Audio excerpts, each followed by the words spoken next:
투자 잡박사전의 백영입니다. 오늘도 투잡으로 공부하시고 돈 버는 방법 익혀가시기 바랍니다. ELS에 대해서 좀 더 살펴보고 있는데요. ELS 오늘은 원금 보존 추구형 ELS 구조에 대해서 좀 살펴볼 것 같아요. 우리가 이제 이런 질문을 할 수가 있죠. 구조에 대해서 알아야 되느냐? 투자를 할 때는 이 점을 꼭 명심을 해야 될 게 있는데, 내가 모르는 것은 투자하지 않는 게 정답입니다. 위험할 수도 있어요. 그러나 내가 그 위험을 정확히 알고 있어요. 그러면 어때요? 투자해도 대처가 가능하거든요. 그런데 내가 잘 모르는 상품이야. 그러면 남들이 볼 때 아무리 좋다고 그래도 내가 어떻게 해야 될지, 시장 상황이라는 것은 내가 원하는 방향으로 항상 흘러가지 않기 때문에 그런 거죠. 그래서 늘 주의 깊게 관찰하고 상황에 대응할 수 있으려면 정확히 알아야 돼요. 그래서 우리가 원금 보존 추구 ELS 구조를 우리가 공부를 하는데 무슨 금융공학을 전공한 사람처럼 알겠다 그런 뜻이 아니고요. 중요한 뼈대는 우리가 알고 가야 되겠다. 그러면 훨씬 더 ELS 투자하실 때 편안하게 투자할 수 있는 거죠. 그래서 기본적인 로직 구조만 한번 살펴보도록 할게요. 이번 시간에는.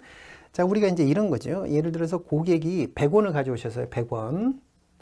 고객이 100원을 가져오시면 그 100원을 가지고 어떻게 구성을 해서 원금을 만기에 주면서 수익 구조를 만들어낼까? 그러면 보시면 이제 이 예를 들어서 상품이 이런 게 나와 있네요. 코스피 200 지수, 종합주가 지수라고 생각하시면 됩니다. 종합주가 지수에 연동해서 나오는 상품인데 원금을 보장합니다. 보존 추구합니다. 같은 스타일이에요. 그래서 만기에 어떤 상황이 오든 뭐는 주겠다? 원금은 주겠다는 거지. 수익을 뭐 많이 주지는 못할 수는 있겠지만 원금 이하로는 안 떨어지게 만들게요 라는 거지요. 그러면 여기 보시면 만기가 1년이죠. 만기가 1년이고, 자, ELS라는 말 자체가 어떤 주가지수 뭐 이런 것들 연결되는 게 ELS라고 말씀드렸죠. 그래서 1년 후 종합주가지수에 따라 수익을 지급할게요 라는 거예요. 주가가 오르면, 종합주가지수가 오르면 거기에 따라 수익률이 좀씩 올라갈 거예요 라는 상품 구조네요. 자, 그러면 지금 고객이 100원을 가져왔고요.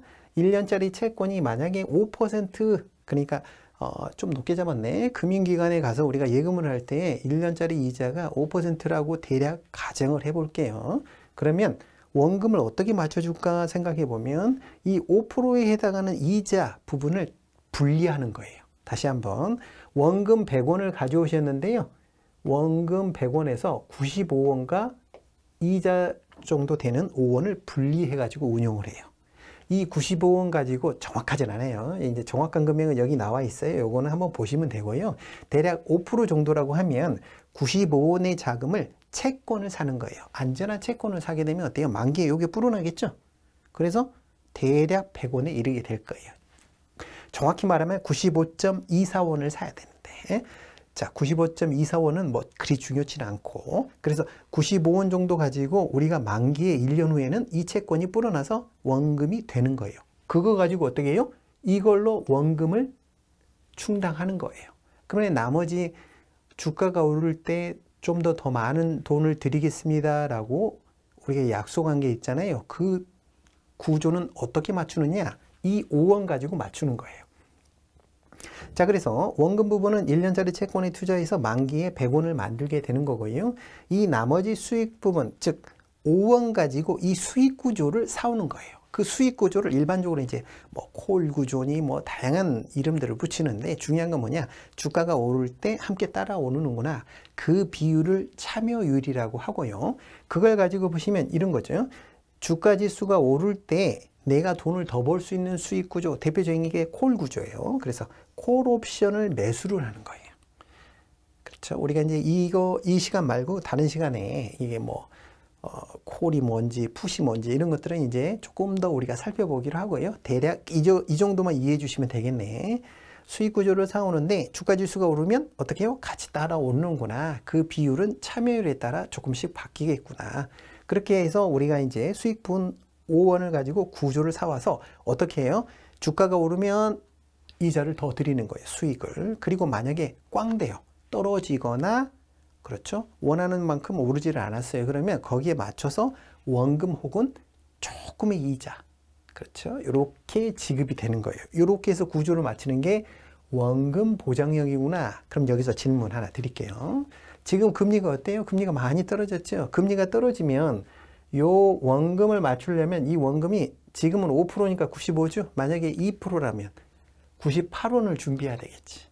그러면 우리가 수익 구조를 사올 수 있는 돈은 여기서는 5% 있으니까 5원이었는데 만약에 이자율이 2%로 떨어지면 2원밖에 이 구조 사올 수 있는 돈이 적어지겠죠. 그렇죠. 그럼 그 말은 어떤 말일까요?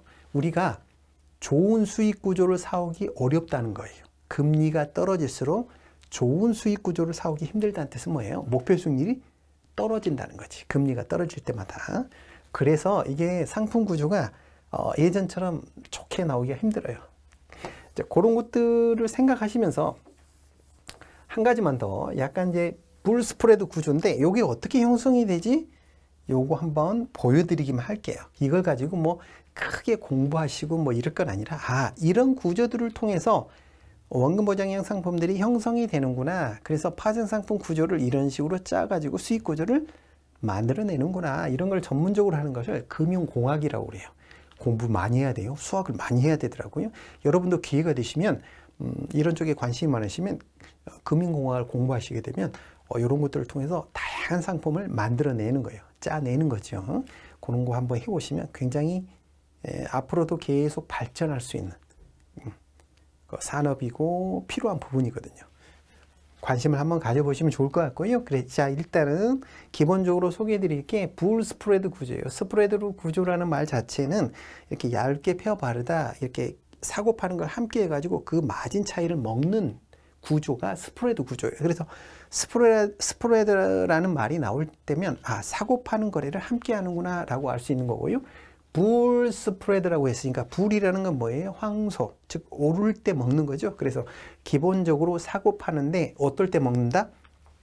장이 올라갈 때 먹는 구조를 불 스프레드 구조라는구나. 그러면 이걸 어떻게 만드나 했더니 콜 옵션을 하나를 사요.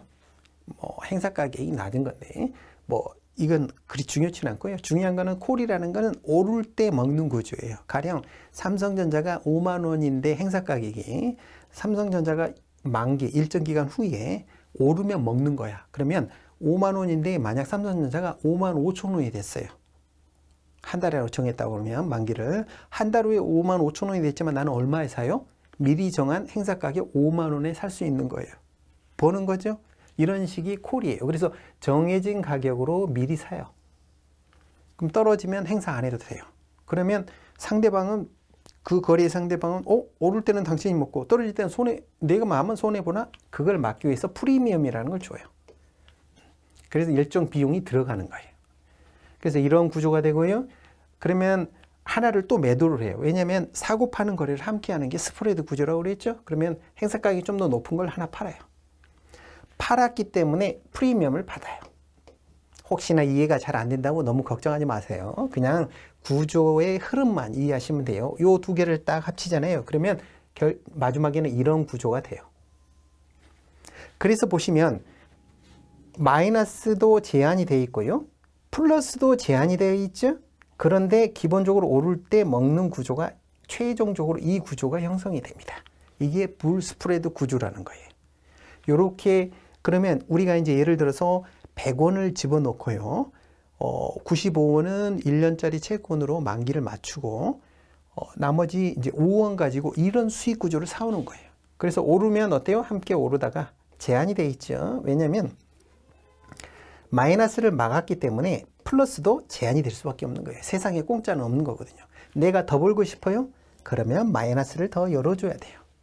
자, 이런 구조들이 바로 불 스프레드 구조고 이런 것들 뭐 나가웃도 있고 불 스프레드 구조도 있는데요. 이런 구조들을 사와 가지고 원금 보존 추구 ELS를 만드는구나. 그래서 여러분이 이제 ELS가 상품이 좋다는 말은 들으셨는데 ELS를 처음부터 뭐 목표 수익률이 너무 높은 걸 하시게 되면 가끔씩 말이죠. 내가 원치 않는 상황들이 생기기도 하고요. 마음고생 많이 할 수도 있어요. 그러면 익숙해지는 차원에서라도 처음에는 원금 보존 추구형 ELS로 시작을 해보시면서 감을 익히시면 나중에 어떤 문제가 생기더라도 그때는 이제 이런 상황은 이렇게 할 수 있겠구나 라고 훨씬 더 마음 편하게 기다릴 수 있는 거죠. 자, 오늘은 풀스프레드 구조 등등 원금 보존 추구형이 어떻게 형성이 만들어지는지 체크 한번 해보았습니다. 수고하셨습니다. 다음 강좌도 기대가 되시죠? 여러분 열심히 찾아서 공부하시면 돈 벌 수 있습니다.